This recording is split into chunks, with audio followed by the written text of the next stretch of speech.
Hey, hey. Julie, man, I'm so excited to be able to finally connect on you. I know we've been communicating through messaging quite a bit. I'm just honored that you're here to share your journey, from your career into becoming a coach. I'm just excited to hear, what you're willing to share with us today and what you can hopefully help those in the community who are kind of maybe even on the fence or kind of struggling or kind of, wanting to make that jump, but not really sure what it looks like. I appreciate you for being here. Everybody, welcome Julie Weisgerber. And so, yeah, and so I mean, I would just really want to jump in because I really want to just kind of hear your story and hear, Okay. what brought you here. So, if you could just share a little bit about, your background and how you even came Okay. to be in the coaching industry. Sure. I for years and years, decades, I was a retail manager, corporate trainer, recruiter, all that kind of stuff. And excuse me, so I've been training people all my career. And when COVID came and was so ugly, and I had some changes within my own career. I stopped being a retail manager and just went to working in a grocery store after I had a very, very close friend pass away, and I was treated horribly by my regional manager. I just thought, oh, life is too short. And anyway, I had brought my parents over they lived in another state. Mom had dementia. Dad's was just a jerk, always has been. But anyway, um, it's one of those things. And so brought my parents to where I live and had them in assisted living there. And so I was focusing on that and knowing that I needed to step away from a regular job because um, I I promised my mother that I would take care of her until the end, and I did. And literally, she died in my arms, and it was beautiful and magical and wonderful and loving and exactly what she would have wanted. Um, so that was cool. And, side note, my mother beat dementia because she knew us until the very end. And that was her biggest fear was losing us. So anyway, so back to me. After Mama passed, then that was in September of 2020. And in December, I had I had clicked on something on Facebook and it was like this little challengey thing. And so I thought, well, all right, I'll check this out. It was decluttering. And have never really been taught how to declutter, how to clean, all that stuff. I was the youngest of six kids, and so I think my parents thought I was learning through osmosis, but I didn't. And so I really didn't know how to clean and organize and all that stuff. So doing that little challenge really, I mean, it was like all of a sudden the heavens opened and the angels sang and said, "Look, Julie, you can do this." And it worked and it was easy. And I was so surprised and I thought, well, I've been a trainer forever. I can teach people how to do this. And I met another woman when we were in a course together and we became partners. Mhm. And so she lives in another state. And so we have our ABC declutter with JJ. I'm Julie, she's Janice, so we're JJ. And so we started doing that. And it has been really nice to be able to, both my parents have passed, but it's been nice to be able to do other things with our family at any time. And I can work, if I've got my laptop with me, I can work. And I've always been able to identify with and communicate with people from different backgrounds and um, just different backgrounds. Everybody has a different history. And so, with all the differences out there, I've always been able to find a way to communicate with people. If you slow down and you listen, not just listen, but hear what they're saying, then it's really pretty easy to talk to all these different kinds of people. And so Janice, my partner, and I have been running our decluttering group for about 3 years, and we really were going kind of sporadic for a while, and figuring out what we wanted to do, and it worked out really well. I was able to retire from having to work in a retail environment, and Janice, excuse me, she's an optometrist, and she works 1 day a week still, and so we just are out here helping people learn how, and showing easy ways that they can make a difference in their own home, which actually makes a difference in their life. And it really helps. I didn't realize until I finally learned how to do it myself. It really does help when you're able to have a restful home, one that you don't, when you walk through the door, you go, oh, hi, house, rather than walking in and going, "Ah, I've got so much to do. I've got this pile of laundry and this and that." And so it's been good to learn these things. Yeah. So anyway, I've probably talked too much already. No, you're fine. I was just raising my hand. I'm guilty. I can probably use some of your tips, right? I'm definitely guilty of that. So as a solopreneur, there's always something to do. And so some of those things tend to get kind of pushed to the side or kind of stack up. And so, so yeah, Yeah. so but yeah, that's phenomenal.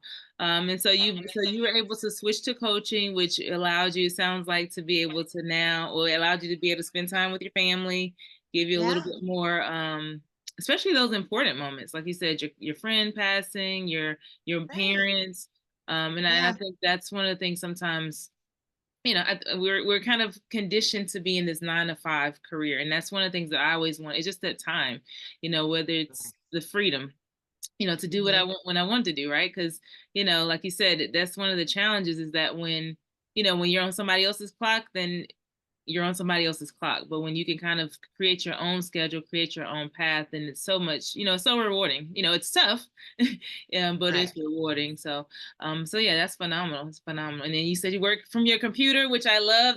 That's one of the things too, right? Yeah. You get a computer Yeah. and the internet, and you are good to go. So that's phenomenal. Right. Um, Yeah.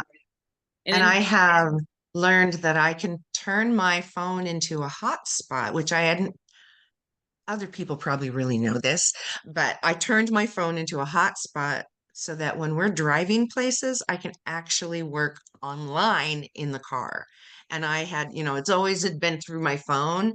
And it was like, wait a minute, I can make this a hotspot. And it really worked. And that has been awesome because if we decide to go, for a trip to go visit somebody, it might be anywhere from 2 to 5 hours drive. And so it's nice to be able to get some things done. And my husband laughs at me, and he has his own advice for people. So I know. Look, I'll have to. That's a whole nother conversation. I'll have to ask you about just even being on the road, and because I had some challenges with that in the past. Like, why are you always on your phone? So then it's like, okay, I gotta. It's like balancing that. Put the phone there. So, but no, but right. that's just that flexibility though is phenomenal, right? It just means that It you really can is. build it around your own schedule, Hmm. and so I think that's Yeah. that's awesome. Awesome, awesome. And then I know you mentioned too that you already had a great skills in retail and working with people and things like that. And then you Yeah. found this whole idea of decluttering and how easy it could be. So can you talk a little bit about like what that transition was like, just kind of either like let's learning this new skill? Because I know some people, they go into coaching, and it's as a result of something that they've learned, that some life experience or whatever. It's not necessarily, even in their something related to their career, because yours is completely different from your career. So can you talk a Right. little bit about that experience? Were there new skills that you had to learn? Were there any Oh, fears, yeah. anxieties you had to kind of get over? The biggest my biggest stumbling block has been technology. And so if you are going to get out there and start making something, you need somebody that knows the technology, because I have spent hundreds of hours trying to learn how to do things and then do them and see if it works. And I just, technology is not my forte, and I am mastering it because I have to, but I'm about ready to hire somebody to do that Yeah. crap for me. Like, I don't want to do this. And so that's been a big learning for me. And I just try to get um make it simple. I one of the things that I have noticed is that people, like, when they post things on like Facebook or whatever, really, really long posts, and that I don't like that. I I need a snippet. If you want me to check something out, then give me a button to push. I was looking at something yesterday, and I check out a lot of these things just to see what they're doing, how they're doing it, how they're wording it. And all those things come in so handy. But this one, excuse me, this one last night, I scrolled and scrolled and scrolled, read and read, and then just started just scrolling. And it was super long, and there was nowhere until the end for me to click a button and check it out. And most people would, they just give up. That's just too long. It's just too much. And so, to me, the thing that I was looking at, it was they were oversharing way too much because you could not find what it was they were offering until you'd spent 5 minutes scrolling. And that, to me, is just, that is overkill. To me, excuse me, my allergies have kicked in today. Oh my God. The pine trees behind us, it's like our car is completely covered in yellow. So, excuse me, it's just allergies. Oh yeah. Um, so when it comes things together for our clients, we have come up with ways that we can help them on a one-to-one basis. We can do it as a group.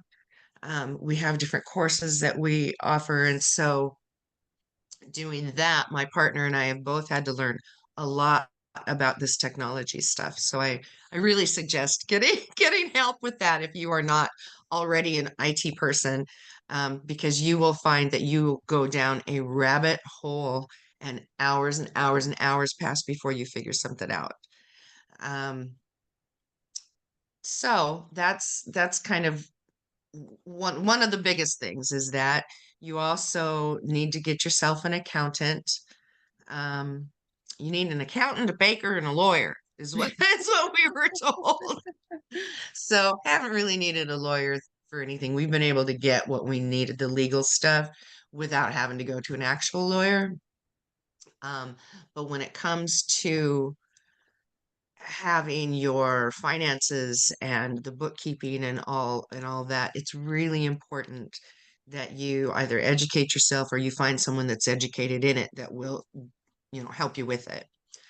And those are, I think, three of the biggest things. The bank, you need to set up your account, and um, we have excuse me, a great bank that really watches.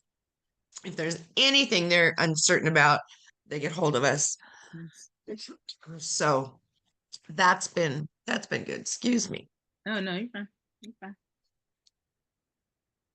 Yeah, those are definitely great tips. I mean, I think for a lot of people, technology is, a challenge. I mean, maybe there's some of the millennials and stuff like that. But yeah, there's so many facets of what goes into business, and there's so many things out there to do. So even just trying to figure out like what I need to do now as a newbie, as a new person, I think going into business, there's so many things. It's like, okay, what do I need to focus on now? What's first? So I think those are great tips to even just get somebody started. Is like accounting, banker, and then being able to have those legal, kind of start to have some of those legal things in place too. You like you're going to say something? Right.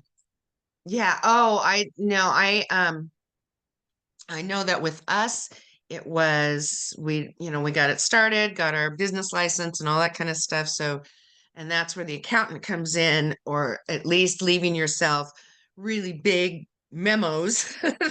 This is the date for filing business taxes, March 15th, not April 15th. And, at least in our state. And so there is just all kinds of little things like that that you don't realize. And one of the big things about that is if you don't know, that's no excuse. Yeah. You will still owe them either a report or whatever. So that is the important businessy stuff you Mhm. need to do. The behind the scenes. But in front of the scenes, I suggest that you choose a like Facebook or Instagram or LinkedIn or whatever it is. We're not on LinkedIn because our ideal clients are mainly from Facebook and word of mouth. So post once a day, just once a day. I suggest doing reels because they get a lot more action, and that's getting your name out there, learn about hashtags, all that kind of stuff.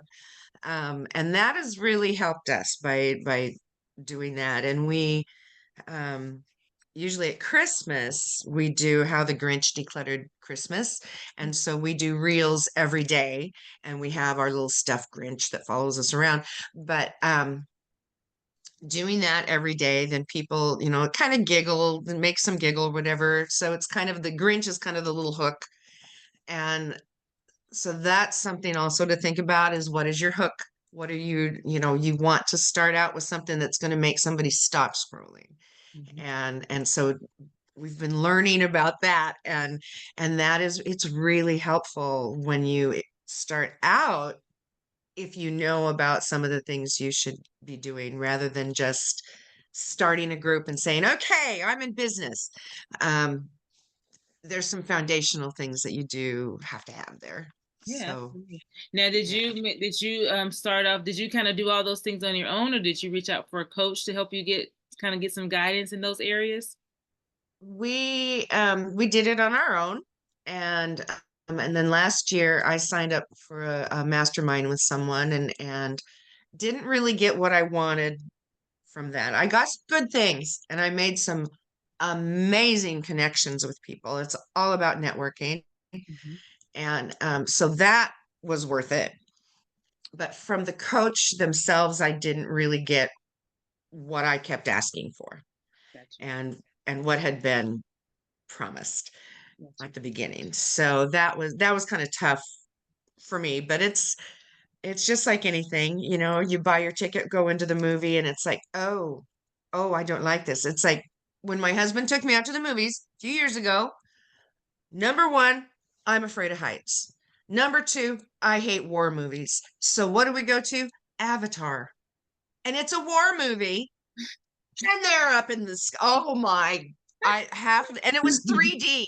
And so, so you need to pay attention to things like,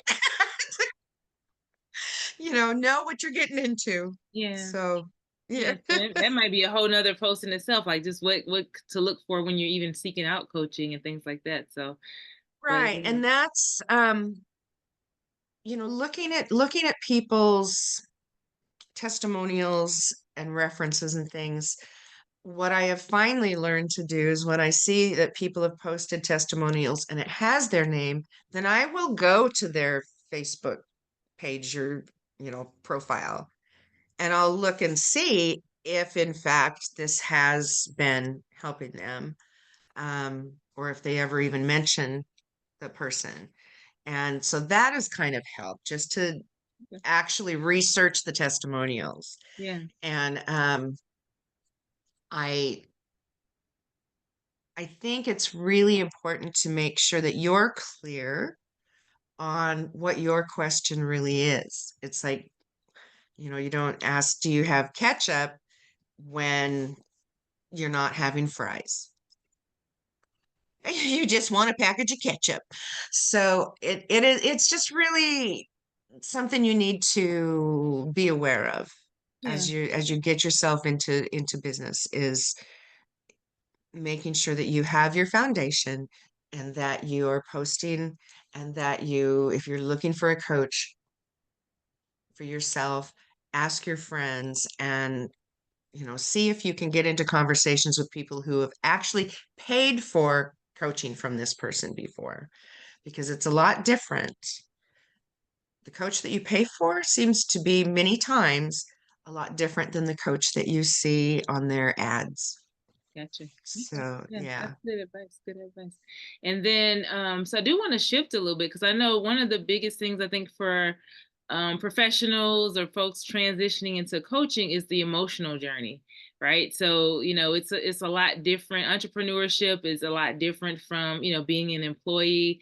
And so Mhm. can you speak a little bit about like what that journey looked like for you? How did you overcome some of those times when maybe business wasn't going the way that you wanted to go, or you had some frustrations, or like what are some things that you would recommend for somebody? Just kind of your experience, I guess. Right. The emotion of it, for one thing, at the very beginning, it was so freeing, and that really motivated me to keep going, because it just felt so good to not have, big brother hanging over your shoulder. And I think, yeah, for the beginning, honestly, I had no idea what I was doing. I had a sister who used to be in IT, and so she helped us figure out a couple little forms and stuff at the very beginning. Um, we had to set up payment schedules. So, you want a bank account, and we had to set that stuff up. And that was scary for me, because I'm setting up a business bank account, and I have an actual business ID number, and it seemed so real. And then, also when you're going into business, because like I said, I have a partner, and so we created an LLC, and it was just, I mean, we trust each other, but do we? It makes you question yourself, and it's all good and it's all fine. But it's those are the things that kind of go through, and you get these doubts of the imposter syndrome. Do I really know what I'm talking about? So that has been part of the emotional thing, is when that imposter syndrome pops up. And you're going along. We created our signature course, and we've offered that a few times, and it's going really well. And then in the middle of it, these little doubts come poking in oh, am I really giving them what they need?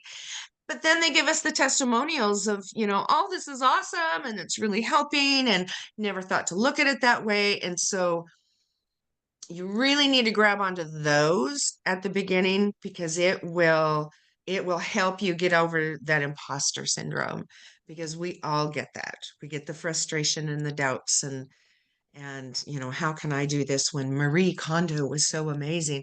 Um, and Marie Kondo was good, but I'm not going to pick everything up and say, "Do you bring me joy?" That's not how I work. And I am not and neither Janice nor I are minimalists. And so we actually help people declutter that like to have their things. Like, I have artwork all over my walls, and that's what I like. I like having the color and stuff. What I have learned by getting to do this and show it, is that has helped me feel better when people are complimenting, "Oh, that looks great, da da da." And it's like, okay, I am doing this right. I can still teach people, because it's the imposter syndrome that hits my emotions more than anything else, probably. So getting better at that. You Yeah. can meditate, set your intentions for the day, make your list and check it off. And anyway, so that's part of that. Yeah. And I'm sure too, even just like you said, the testimonials and just kind of seeing the impact that you're making in your clients' lives makes a big difference. So like what are some of the, like, I don't know if you have anything that comes to mind, like what are some of the examples of like what people maybe told you just as a result of even decluttering, or the impact that you're making with what you're doing? Well, some of them were about how we actually get people to a finish point. Because a lot of times when you sign up for decluttering programs or whatever, they kind of get you started and then they dangle a carrot to get you to buy another and buy another and buy another, which, I understand this business, but we like getting people to a finish point because you never feel like you're done. And so we break it all down and we really help people finish. So if they get, if it's a room or it's a closet, we want that task, that project to be do a small doable dose, basically. You you go in, you start it, you have your necessary middle because it's always a mess in the middle, and then you finish. And when it's finished, it's actually finished. Things are put away, things are thrown away, things are organized, and it really, really helps to motivate you to continue going rather it's decluttering we all will have to do, and cleaning we all will have to do all our lives because we're humans and we consume things, so we are constantly bringing stuff in. And you see something cute, those little impulse buys. I've gotten better about the impulse buys, but we like to get people all the way through a process because then they can turn and use it on any room. They can use that stuff anywhere. And we had one girl yesterday. She posted about how much she gets done, and she said it's like I'm sitting and having coffee with friends because she belongs to one of our memberships that is, we do 2 hour and a half long decluttering sessions a month with them. And we break it down into little chunks and we do little things and we motivate each other and keep each other going and just talk and laugh because laughter heals and laughter is important. You have to laugh. Mm. Um, to me, anyway. Yeah, yeah, That's no, my you're right. that's my belief. You have to laugh. So that has been really cool seeing that, this mother that has 5 boys in her house and she is able to Wow, stay on top of things and we help. And I that just means the world to me. awesome. So Yeah, I'm like I said, I'm in the middle of the messy middle, right? Like even just trying to figure out what to keep, what not to keep, and all that stuff. So I definitely understand. So I know you are just based on where I am. I know you are making a huge impact to those around you now. And then just quick, I mean, did you ever think that you would be doing like decluttering or coaching? Yeah, never, never. yeah. I remember decades ago I bought a book. I cannot remember the name of it, but oh my, I think we all bought that book back in the 70s and 80s. And I thought, oh, this will help me. And I read like a chapter and then I finally decluttered the book. So yeah, it was like, oh, that didn't help. And the thing is people learn differently. And so some people need to be talked through it. Some people need to read it and then be walked through it. And some people can just read it and apply it. And so there are so many ways that you need to kind of keep in mind people learn differently and you need to repeat things over and over. If they're asking you a question and you've already given them the answer didn't stick. So just answer the question again. Yeah. And that is one of the biggest things if you're going to be coaching someone is don't allow yourself to get frustrated because this person keeps asking you. You you need to focus on, okay, how can I get her to understand? And like I said, people, would it be easier if you read it in a PDF? I can send you that. And a lot of people are like that. But like I said, with me, I'd rather be talked through it. Just tell me what we're going to do. So I lay out the plan and then we talk you through it.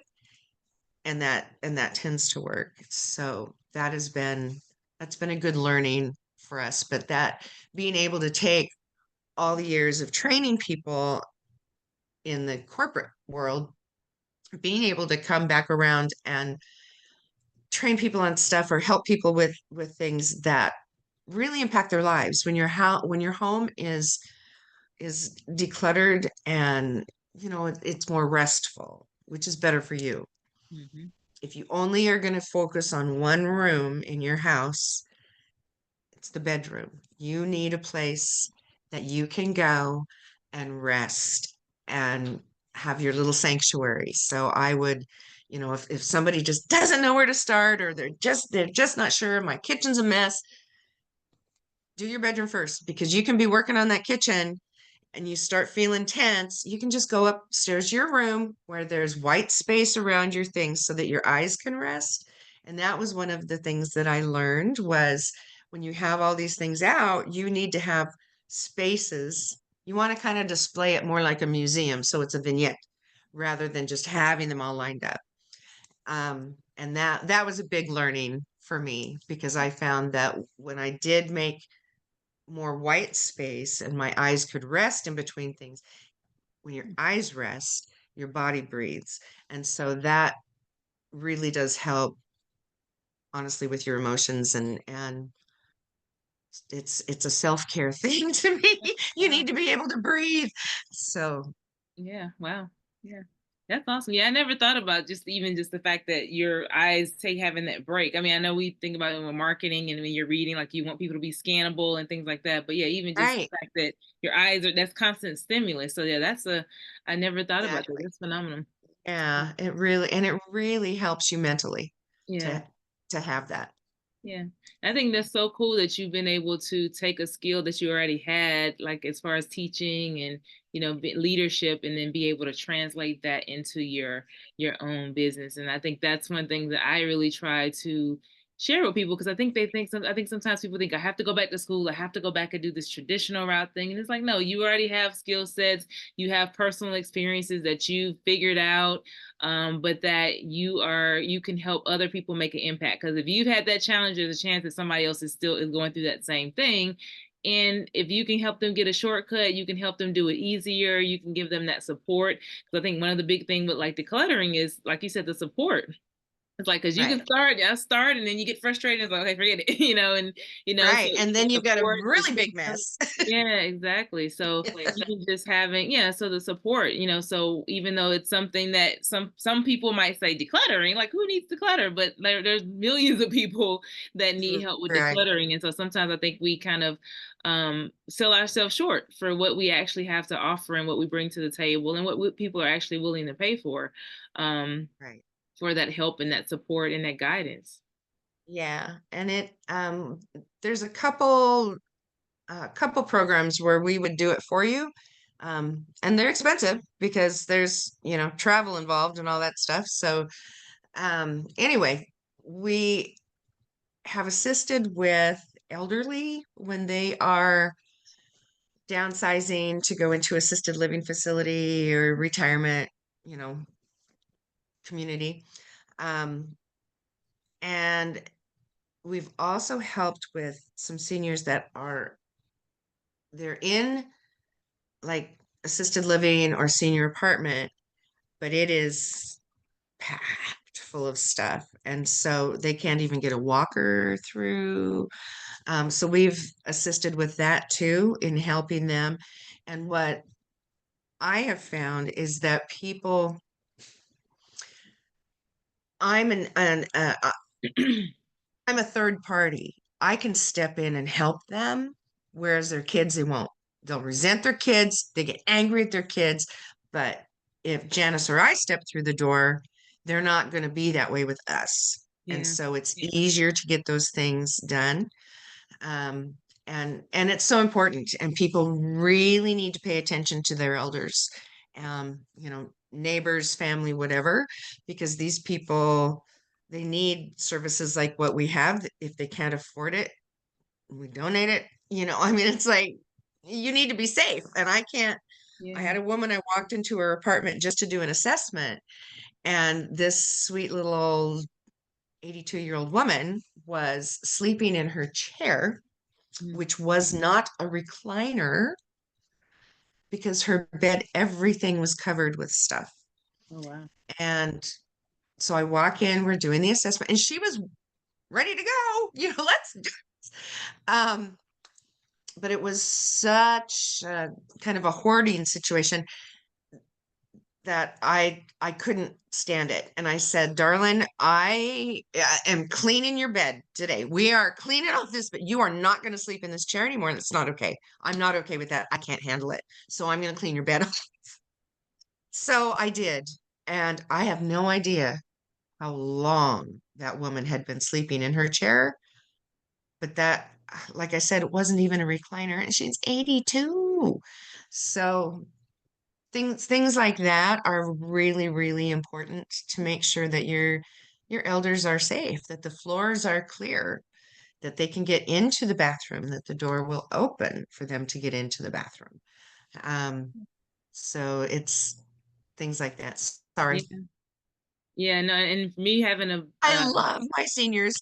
yeah, for sure. And me having a background in healthcare, physical therapy, I definitely appreciate you for doing that, because there's so many times where, like, you're talking to people and they're like, well, I just have to walk furniture walk because I can't get a walker through the house or whatever. And so even Right. just that is just showing like just how like what we do, like sometimes we take it for granted, because that is such a powerful way to make a difference and make an impact. And it's actually helping them with their quality of life, because if they can now get up and sleep in their bed and be comfortable versus sitting in the chair, it makes a huge difference Absolutely. and actually get rest. So Yeah. that's And that's powerful. what she had texted her son the next day and said she slept better than she's slept in months. And I thought, oh, is that how long you've been sleeping in the darn It's probably been chair? longer than that, but but yeah, it's And her, probably and longer her, than her kids live in a different state. And that. so they're not over there to walk through and see and do it themselves.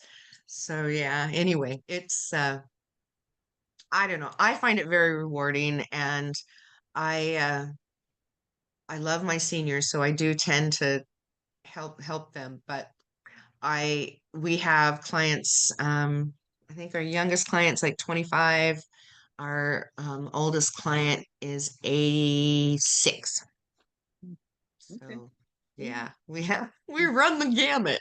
That's awesome. And so Julie too, if anybody was interested in learning more about how to get in contact with you, or how to take advantage, get to learn more about what you're doing with your decluttering coaching business, how would they reach out to you, or what's the best way for them to contact you? We have our website is abcdeclutter.com. So it's abcde clutter.com.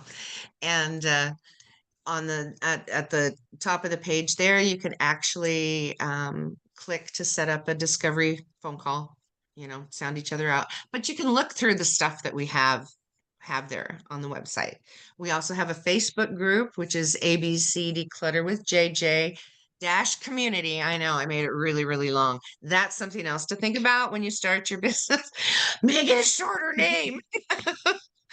Um, so you can check us out there. We have a public page and a private group, and we have to-do lists every day that people get on and say what they're working on, and they check back in, and if you ask for, I need advice on how to clean this, or I don't know what to do with all these CDs and I don't listen to them anymore, then members help each other. Yeah. And that I really like. And some of these women have become such close friends just by meeting in the group. It's awesome. It's awesome to see that, because they just start talking when they've got things in common, and I love seeing that. I think the friendship part, even though it's not putting money in my pocket, the friendship part is so cool. And it just, I don't know, seeing people be successful has been really, really great. If Mhm. somebody's lost, we all support them. If somebody has a tragedy, we all support them. And so it's been really, that's been probably part of the coolest thing of being an entrepreneur, is Yeah. having this little community. That's one of the serendipities, right? So some we go into Yeah, business for, whatever reason, whether it's making extra money or the financial freedom or whatever, and then we realize along the way we start making relationships, connections, community, and so it just yeah, that whole, that's just the serendipity of being able to, and then really even people around the world too, right? So it's just being able to, yeah, it just really opens up your door to community and and really almost like a second family, right? right, So it's you we when it's one family we're born into, and then we get to choose the other family. So being able to kind right. of create that community of like-minded people, people that are supportive and moving in the Mhm. same direction, I think that's so powerful. And I think that's why a lot of times as coaches we're able to help even people have success because we're providing that support, that encouragement, that people Yeah, need. and as a coach, you need to be a cheerleader. You need to celebrate every little tiny positive step they make. And it's huge, I mean, think about when your mom said, "Oh, go set the table," and then, "Oh, Julie, that looks really pretty." It was like, you know, Yep. and that's the same with anything that you're giving the people that you're coaching. They're going to be looking for your approvals too. And so make sure that you do that. Celebrate their successes for them. Um, because every little thing is a success, every little step. And Yeah. it just is good. Yep. And if people you're going to have people off and on that are negative Nellies. And so those people, you just need to, talk to the hand. Um, don't let people put you down. Your family, they're the ones that tend to because they're closest to you. They're going to protect you. Oh, don't go being a coach. You're not going to do anything. Don't listen to that. You need to listen to yourself and get up in the morning, sit down for about 30 seconds and make your intention before you get out of bed. Sit on the side of the bed. My intention today is I'm going to do this and this and this. I'm going to help one of my clients, whatever it is, and then get up and go about your day. So that really does help. I always thought, oh my God, woo woo stuff again. And honestly, I'm into woo woo stuff, but that just, I thought, set your intention really. And then I started doing it and oh, it works. So there you go. Awesome. Yes, awesome, awesome. And then so and just kind of so this has been phenomenal. Just I appreciate all that you sharing just kind of about your journey and even just and how the impact you're making even with decluttering. You even gave us a few tips even just on how to start that journey as well. Is there any parting tips or any like what if you had to kind of give like your top like one or two tips, what would you give for somebody that's kind of considering making that transition into the coaching industry or kind of in that beginning phase? Are there any tips that you would give them? Um, I think the important thing is to never underestimate your own knowledge. You need to be confident in what you do, and if you're not confident, fake it, and you'll get there. Because it is like I said, that imposter syndrome kind of pops up. So don't give in to that stuff. You're doing this, you want to do this, do it. Just go do it. And don't let others rain on your parade. So that's probably, yeah, you need to believe in yourself and you can. Yeah, love So that, love that. And then sometimes, absolutely believing in yourself, and then sometimes it's even finding that person that believes in you before you can actually truly believe in yourself too. So, but yeah, right. And if you need a coach, because honestly, coaches need coaches. yeah, And absolutely. it really does help to have someone that is kind of, walking you through that they're there for you to help you get your coaching career going. And if you can afford it, do it. If you can't afford it, figure out if there's a way that you can afford it to do it. Because having your own coach coaching you at the beginning is going to cut through a lot of the other stuff that you're going to be fumbling through. Yeah. And so rather than having to figure it all out yourself, I think it is important to have a business coach or a life, I guess you call it a life coach. Yeah, I Yes, think they yeah. all blend together a little bit to an extent, Yeah, you they know? kind of do, don't they? So yeah, so I think it's really important to get yourself a somebody to help you go through. Awesome. Awesome. Well, this has been so phenomenal, Julie, and I know that it's going to impact a lot of people. And so, and I'll Thank make sure you. that when we post it, that they'll have the link to your group or whatever, whichever Oh, link you want to thank provide, so they can have access to it, and figure out how they can connect with you if they you. need. Okay, I don't know if you. Okay, I thought you froze for a there we second. go. But yeah, so yeah, we'll make sure that we have the link in the comment section so they can reach out to you if they need some help with decluttering, because I know there's lots of people that can use help with that too. So I Awesome. appreciate you so much, and so Great. thank you, and so yeah, I look Welcome. forward to talking to you real soon. Awesome. Thank you. Thank you.